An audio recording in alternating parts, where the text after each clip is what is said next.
Yo, what's going on YouTube? It's your boy Kavis Reacts, man. I apologize because I know I ain't been posting over here, but if you want to see me still, go to my Kavis TV Reacts. Kavis TV. That's where I be at most of the time. But over here, we finna get back rolling on the Kavis Reacts, man. So yeah, make sure you hit that like, comment, and subscribe because it is on the road to what we on the road to. We're gonna say we on the road to 1,000. So man, yeah, hit that subscribe button. They say nobody's perfect, but if a football player ever came close, it was Walter Payton. He could run, catch, block, throw, and even kick when the Bears needed it. 10 1,000-yard rushing seasons, over 16,000 rushing yards, a record 170 straight starts at one of the most brutal positions in all of sports. He once called knee surgery his 11,000-yard checkup. That's how durable he was. His motto was simple: never die easy, and he lived it every single down. By the time he retired in 1987, he was an MVP, Super Bowl champion, first ballot Hall of Famer, and he left the game as its all-time leading rusher. Then, even after his passing in 1999, the NFL found a way to honor what he truly stood for by naming its most prestigious award after him, the Walter Payton Man of the Year. Because Walter Payton wasn't just great or tough, he was sweetness. The most complete football player ever. Trust me, his name is at the top of the list. Growing up, Walter was the quiet drummer in the marching band. In fact, he once said his dream was to be a professional drummer. Meanwhile, his older brother Eddie was a star athlete, the kid everybody wanted to be. Walter didn't try to compete with Eddie, not because he couldn't, but because he didn't care to. I don't think he wanted to compete against his brother. He had his own thing. But when Eddie graduated, eventually heading off to play in the NFL, the football team lost their heartbeat. And suddenly, Coach Charles Boston came looking for someone to fill those shoes. And Walter was the last person anyone expected. And when the coach asked him to join the team, Walter said he would, only on one condition: that he'd still play in the band at halftime. The deal was set. And on the very first carry of his high school football career, Walter Payton went 65 yards to the house. By his senior year, he was leading his team to one of their best seasons ever. And in a town still dealing with the tension of newly desegregated schools, Walter's play somehow brought people together. He made the All-State team, led the Little Dixie Conference in scoring, and even while doing all that, he still played basketball, baseball, ran track, and never gave up the drums. But when Walter graduated, colleges didn't exactly come calling. So he took the hard route, committing to a small Jackson HBCU State. program known as Jackson State. But the thing is, HBCU. Walter didn't need a powerhouse school, because he ran like the ground had insulted him. Defenders would close in. I didn't know Walter Payton went to Jackson State. Whoa. That's good, bro. Jackson State has some players coming out of the den.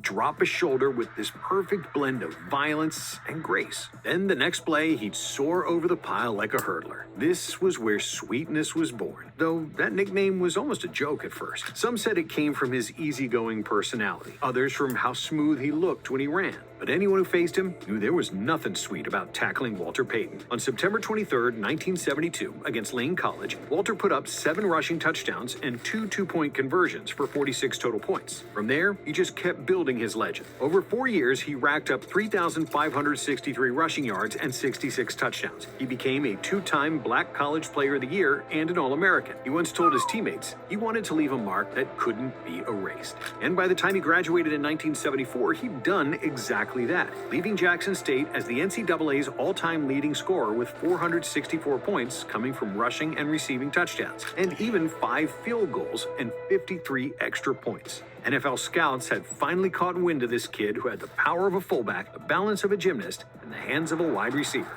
He wasn't any deep secret. Everyone in the country knows about him. Then came draft day, where the Bears won a coin flip with Cleveland for the 4th overall pick. When Atlanta took Steve Bartkowski first, and the Colts and Cowboys passed on Payton, Chicago held its breath. Chicago Bears, first-round selection. Walter Payton, Payton. Running back, Jackson State. They got their guy. Head coach Jack Party even admitted later, what happened is what we were hoping for. Had we been in Atlanta's spot, we'd have chosen Walter Payton. We thought that much of him. After being drafted, Payton said, when I get through with Chicago, they'll be loving me. He wasn't lying. But things didn't exactly start too hot, because in his rookie debut, Payton had 8 carries for 0 yards. It didn't help that the Bears' offensive line was terrible. Their play calling was predictable, and the team hadn't had a winning season in nearly a decade. But week by week, something started to change. He was working hard. Would you talk about how you go about conditioning yourself in the off season? What do you do to stay in shape? I can explain it in one word. I know what you're going to ask me, then you're going to ask me to explain it more. What I try to do is I try to kill myself. What do you mean? I work myself out to the extent where when I'm through, I can't walk. By the end of the season, the Bears were still Damn. bad, finishing 4-10. But Peyton had become the one thing worth watching. He finished with 679 yards, 7 touchdowns, and missed 1 game. The only game he would miss in his entire career. And it was only because he held out against his will with a sprained ankle. He was so upset. He was mad at me, the coach, and everybody else. I remember thinking, this guy is never going to be held out of another football game. And then in the season finale against New Orleans, something clicked. Peyton exploded for 134 yards on just 20 carries, a glimpse of what was coming. Because by 1976, he was stronger, quicker, and meaner with the football in his hands. Walter finished with 1,390 rushing yards and 13 touchdowns. He made his first Pro Bowl. He earned first-team All-Pro honors as the Bears steadily improved to 7-7. By 1977, defenses stacked the box, knowing exactly what was coming, but it didn't matter. Then, on November 20th, the Bears were facing the Minnesota Vikings, the mighty Purple People Eaters, one of the most feared defenses in football. That morning, Walter Payton wasn't thinking about football. He was fighting to get out of bed. He'd been sick for days. Chills, 101-degree fever, body aching. He later said, Never find out Walter Payton had a flu game like Mike, man. I had hot and cold flashes on Wednesday and felt weak. I didn't even think I was going to play. You put your faith in God and he'll take care of you. The trainers told him to sit this one out, but Walter Payton refused. And in the first half, the entire offense ran through Sweetness. Literally, he caught the half's only pass, a 6-yarder, and carried the ball 26 times before halftime. And by the end of the day, Payton had carried the ball 40 times for 275 yards and a touchdown, breaking O.J. Simpson's single-game rushing record, a record that would stand untouched for 23 years. It was the single greatest performance the NFL had ever seen, and it had been done with the flu. By the end of the year, Walter Payton had led the entire NFL with 1,852 rushing yards, 14 touchdowns, and 2,121 total yards. He made the Pro Bowl, earned first-team All-Pro honors, and was named the NFL's Offensive Player of the Year as he carried Chicago literally to their first playoff appearance in 14 years and won MVP. A rare feat for a running back. But once they got to the playoffs, reality hit hard. In the divisional round, the Cowboys' doomsday defense swarmed Payton all afternoon, holding him to just 60 rushing yards on 19 carries, as Chicago fell 37-7. A year later, Walter's dominance continued as he racked up 1,395 rushing yards and 11 touchdowns.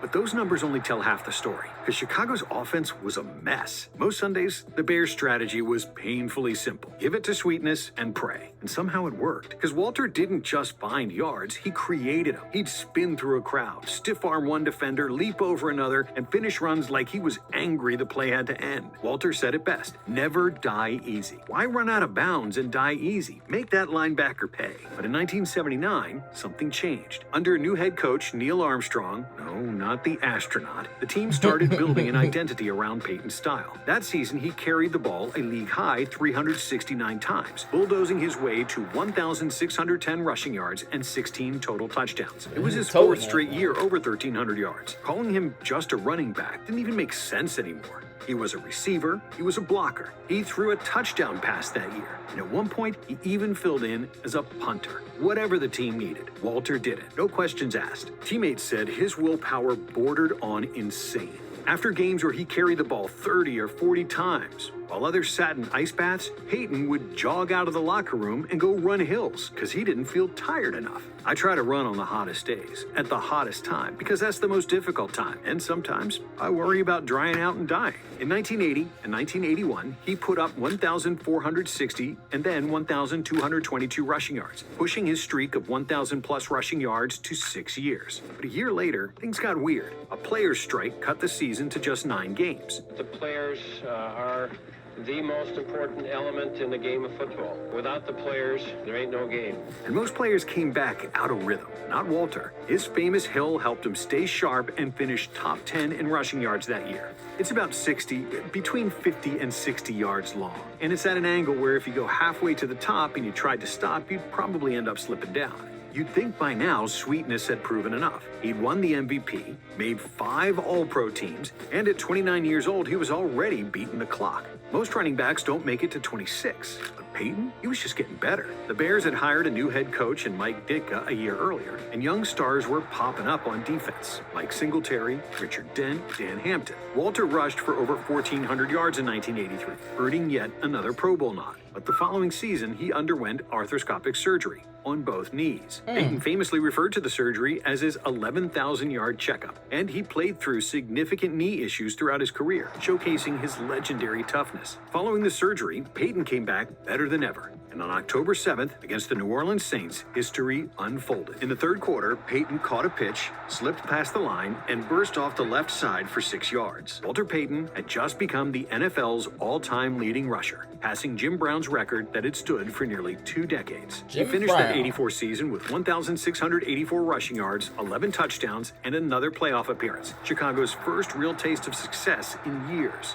The Bears made it to the NFC Championship game, but fell short against San Francisco. Still, you could tell something special was forming, because the 1985 Bears were a spectacle. Mike Ditka brought the fire, Buddy Ryan brought the chaos, and that locker room was overflowing with personality. McMahon's headbands, the Fridge's charisma, Singletary's death stare. And at the center of it all stood Walter Payton, the calm within the storm. That year, he rushed for over 1,500 yards, caught 49 passes, and scored 11 touchdowns at 31 years old. And that confidence, that dominance, it all bled into the team's identity. Before the playoffs even began, the Bears recorded the Super Bowl Shuffle. We're not here to start no trouble. We're just here to do the Super Bowl Shuffle. It was cocky, it was bold, it was pure 1980s Chicago. In the NFC divisional round, the Bears beat the Giants in a 21-0 shutout. A week later, they beat the Rams in a 24-0 demolition. Then destiny. Super Bowl 20. The Bears versus the New England Patriots. From the opening kickoff, it was an avalanche. Chicago unleashed the most dominant defense the league had ever seen, backed by an offense that moved with swagger and purpose. And by the time it was over, the scoreboard read, the Bears were world champions, their first title in over 2 decades. But for all the touchdowns that day, Walter Payton never reached the end zone. In fact, when the Bears found themselves at the 1-yard line, Ditka called it. I wouldn't even be mad if I didn't reach the end zone. Because, for one, we in the Super Bowl. We already made history. 2, we won the Super Bowl, so we definitely just made history.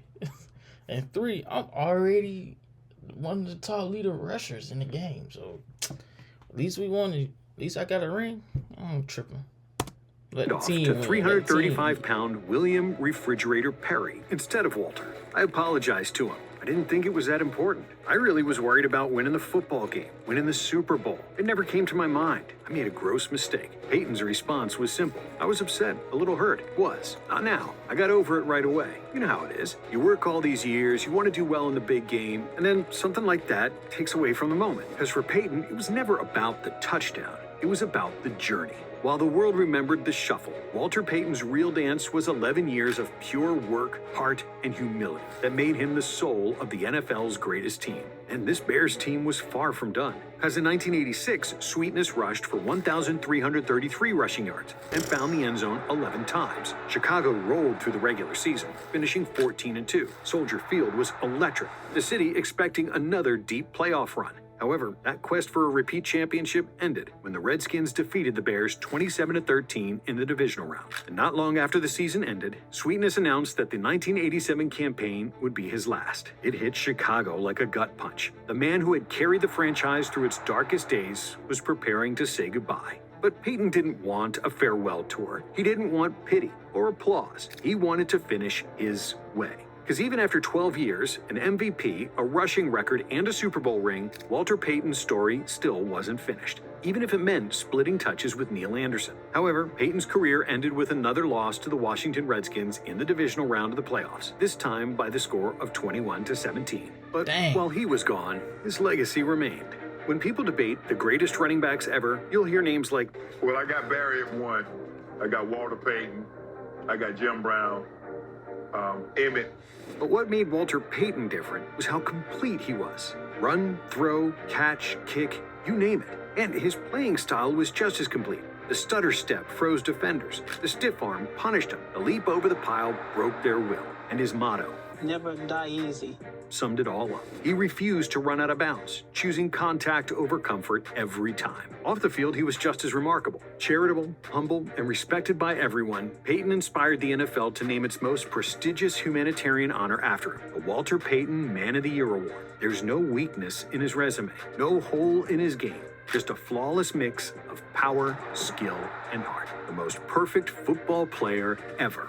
And if you enjoyed this video, stick with Blitz. Subscribe and check out some of our other content right here. Hey man, if y'all enjoyed this video and want to see more, hit that like, comment, and subscribe, man. I'll see y'all next video. Hope y'all enjoy it.